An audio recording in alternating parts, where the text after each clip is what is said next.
अस्सलामुअलैकुम dear students. अल्लाहुम्मा सल्लि अला मुहम्मदिन व अला आलि मुहम्मदिन व अस्हाबि मुहम्मदिन व बारिक व सल्लिम अलैहि। तमाम स्टूडेंट्स को अपने channel study with Nasrullah Khan में खुश आमदीद कहूँगा। एडवांस अकाउंटिंग सुहेल अफजल की बुक से अकाउंटिंग रेशियोज के हमारे सवालात चल रहे हैं और इस सिलसिले में आज क्वेश्चन नंबर 9 हम कवर करने जा रहे हैं। तो कोशिश मैं करता हूँ कि आसान तरीन तरीक़ों से मैं आपके सामने इनके सोल्यूशन जो है वो किया करूँ और उसके साथ आपको एक्सप्लेन किया करूँ। स्टूडेंट्स के कुछ सवालात भी आते हैं और कोशिश करता हूँ उनका जवाब इन टाइम दिया करूँ और अल्हम्दुलिल्लाह बड़े अच्छे तरीके से हमारा ये सिलसिला जारी है। तो बगैर किसी उसको लेट किए आज हम अपना सवाल अगला शुरू करते हैं। क्वेश्चन नंबर 9 मैं आपके सामने रीड कर दूं सुहेल अफजल के बुक से कि हमारे पास बैलेंस शीट जो है ए लिमिटेड की गिवन है, जिसमें शेयर कैपिटल है 15% डिबेंचर्स की कुछ अमाउंट है, प्रॉफिट एंड लॉस है, जर्नल रिजर्व हमें दिया हुआ है, इसी तरीके से करंट लाइबिलिटीज़ की अमाउंट है, बिल्डिंग मशीनरी, डेटर्स हैं, स्टॉक हैं, बैंक है और इसके बाद नेट सेल्स भी हमें गिवन है 57,60,000। और हमसे जो यहाँ पे डिमांड की जा रही है वो 6 रेशियोज हमसे डिमांड की गई हैं, जिसमें से नेट प्रॉफिट रेशियो है, करंट रेशियो है, फिक्स्ड एसेट टर्नओवर रेशियो है, debt equity ratio, stock turnover ratio and debtors turnover ratio. तो students let's move to the solution of the question और नंबर 1 नेट प्रॉफिट रेशियो की तरफ हम आएंगे। तो सॉल्यूशन की तरफ जाने से पहले मैं आपको ज़रूर कहूँगा, अगर तो आप मेरे चैनल पर नए हैं तो ज़रूर मेरे channel study with Nasrullah Khan को सब्सक्राइब करें, अपने दोस्तों के साथ भी शेयर करें और ताकि इस तरह के मज़ीद कीमती वीडियोज़ आपको मिलती रहें। तो स्टूडेंट्स फार्मूलों की तरफ मूव करने से पहले सॉल्यूशन से मैं स्टूडेंट्स को ज़रूर ये याद कराता चलूँ कि मेरी कंप्लीट वीडियो फार्मूलाज के ऊपर जो अकाउंटिंग रेशियोज़ की यूट्यूब चैनल पे मौजूद है और इसका डिस्क्रिप्शन में ज़रूर उसका मैं लिंक भी शेयर कर दूंगा, आप ज़रूर उसको देखें और फिर उसके बाद ये सवालात करें तो आपको निस्बतन ज़्यादा आसानी फील होगी। नेट प्रॉफिट रेशियो जी हमारा सबसे पहले जो डिमांड है इस क्वेश्चन की, हम उसकी तरफ आते हैं। इसका फार्मूला है जी net profit divided by net sales multiply by 100। अब इस सवाल में हम ये देख लें कि हमें नेट प्रॉफिट कहाँ गिवन है। तो स्टूडेंट याद कीजिएगा कि जब हम फाइनल अकाउंट में करते थे और अप्रोप्रिएशन अकाउंट बना के जो उसका नेट प्रॉफिट था हम बैलेंस शीट में लेके जाते थे तो उसका नाम रखते थे प्रॉफिट एंड लॉस अकाउंट। तो टेक्निकली वो नेट प्रॉफिट ही होता था। तो आप ये देखें, ये जो प्रॉफिट एंड लॉस अकाउंट है ये वही नेट प्रॉफिट है 6 लाख का।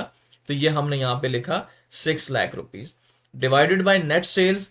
चूंकि हमें क्वेश्चन में नेट सेल्स ये पहले गिवन है 57,60,000, तो ये हमने इसको इस पर डिवाइड किया, मल्टीप्लाई 100 फार्मूले का, और when we divide 6 lakh to the 57,60,000 into 100, answer हमारे पास 10.43% जो है ये आ जाता है। हम बुक से भी टैली कर दें, ये 10.42-43% ये हमारे पास इसका आंसर जो कि बिल्कुल दुरुस्त है। अब स्टूडेंट हमारे पास बुक में जो सेकंड रेशियो गिवन है विच इज करंट रेशियो। अब करंट रेशियो के लिए जो हमारा फार्मूला होता है वो होता है जी current assets divided by current liabilities. Then how we get current assets. अब करंट एसेट जिन्होंने फाइनल अकाउंट पूरा चैप्टर किया हुआ है वो भी यूट्यूब पे मेरे चैनल पे ये इसकी वीडियो मौजूद है, जिसके अंदर मैंने पूरे बैलेंस शीट के साथ ये बताया कि इसमें करंट एसेट्स कौन कौन से हैं और करंट लाइबिलिटीज कौन कौन सी हैं। इसी तरीके से अकाउंटिंग रेशियोज के जो फार्मूलाज हैं उसके अंदर भी मैंने इसकी डिटेल मजीद बता दी है। तो स्टूडेंट यहाँ पे इस सवाल में जो हमें गिवन है डेटर्स करंट एसेट है, स्टॉक करंट एसेट है और बैंक करंट एसेट है। हम इन तीनों को प्लस कर लेते हैं और इन तीनों को प्लस कर लेने के बाद जो मेरे पास अमाउंट बनती है 21,20,000। तो ये अमाउंट हमारे पास करंट एसेट्स आ गई। इसके अलावा जो करंट लाइबिलिटीज हैं वो हमें चूंकि क्वेश्चन में पहले गिवन है 11,60,000, तो ये हम डायरेक्ट इसमें पुट करेंगे। तो 21,20,000 को जब हम 11,60,000 पर डिवाइड करते हैं हमारा आंसर आता है 1.83 और रेशियो 1 हम as a standard current ratio के हम साथ लगाते हैं। बुक से आंसर भी टैली कर लें ये स्टूडेंट हमारे पास 1.83 इसका answer which is correct. Now students we move to the third ratio which is fixed asset turnover ratio, and the formula for the fixed asset turnover ratio is net sales divided by net fixed assets. Student ये सिर्फ और सिर्फ formula से ये chapter बहुत easily cover हो जाता है। आपको इसको करने से पहले फार्मूले जरूर तैयार करना है। तो फिक्स्ड एसेट टर्नओवर जो हमारे पास रेशियो है net sales over net fixed assets. अब नेट सेल्स तो हमें सवाल में ये गिवन है 57,600, जबकि नेट फिक्स्ड एसेट्स जो हैं, अगर हम सवाल पे गौर करें, हमें सवाल में fixed asset by name given है।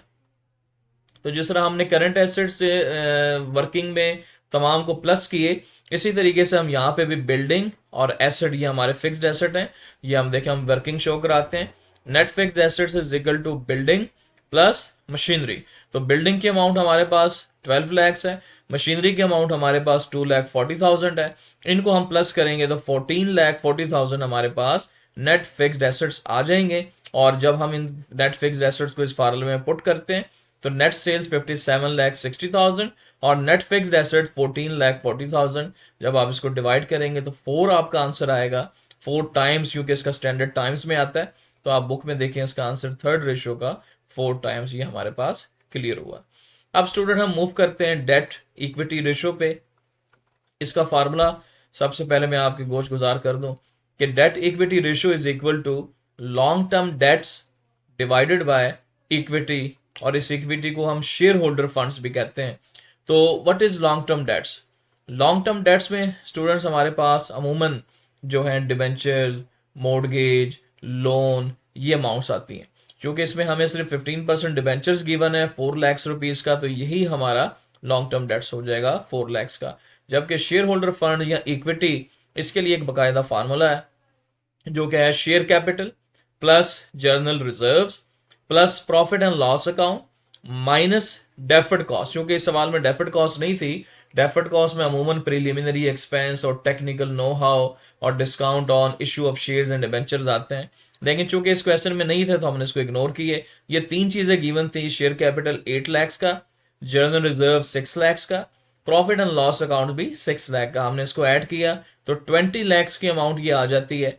और हम डिवाइड करते हैं लॉन्ग टर्म डेट्स को शेयर होल्डर फंड इक्विटी पे, तो 0.2 हमारा आंसर आता है। और रेशियो 1 का स्टैंडर्ड है, हमने साथ लगा देना है। पॉइंट नंबर 4 आप ये देख लें, 0.2 रेशियो 1। नाउ स्टूडेंट हमारे पास अगली रेशियो है स्टॉक टर्नओवर रेशियो। तो स्टॉक टर्नओवर रेशियो का फार्मूला क्या है? Stock turnover ratio is equal to CGS divided by average inventory. लेकिन अगर स्टूडेंट्स हमारे पास CGS यानी कि कॉस्ट ऑफ गुड्स सोल्ड ना हो और हमारे पास कोई ऐसा ट्रीटमेंट भी ना हो जिसके जरिए से हम उसको फाइंड कर सकें, तो इस सूरत हाल पर हम CGS की जगह सेल्स को भी अज्यूम कर लेते हैं कि सेल्स ही हमारी CGS होगी। तो हम सेल्स को भी अब डिवाइड कर सकते हैं एवरेज इन्वेंट्री में। बिल्कुल इसी तरह इसी सवाल के अंदर आप देख लें, हमें नेट सेल्स गिवन है और चूंकि बैलेंस शीट गिवन है तो हमें किसी तौर पे भी CGS निकालने के लिए कोई हेल्पिंग मटेरियल अवेलेबल नहीं है। लिहाजा हम सेल्स को ही अज्यूम करेंगे CGS और CGS लिख लेंगे 57,60,000 divided by average inventory. Average inventory का फार्मूला होता है opening inventory plus closing inventory divided by 2। लेकिन चूंकि हमें बैलेंस शीट गिवन है और बैलेंस शीट में सिर्फ और सिर्फ क्लोजिंग स्टॉक गिवन है जिसकी वैल्यू 7 लाख है, तो यकीनन चूंकि ओपनिंग स्टॉक नहीं है तो हम इसको 2 पे डिवाइड तो नहीं कर सकते। हम ये एज्यूम करेंगे कि ये जो स्टॉक है क्लोजिंग स्टॉक, यही हमारा एवरेज स्टॉक है।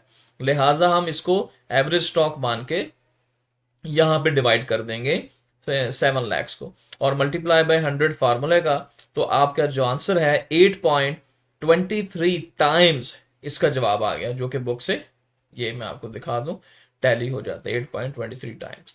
अब स्टूडेंट आगे चलें, अगली रेशियो है debtor turnover ratio which is the last from this question. तो डेटर टर्नओवर रेशियो, इसका फार्मूला है net credit sales divided by average trade debtors. अब ये जो मजीद डिटेल है इसकी एवरेज ट्रेड डेटर्स की, जो मेरा फार्मूला वाली वीडियो है आप उसमें जरा डिटेल में देख सकते हैं इसमें क्या चीजें शामिल होती हैं।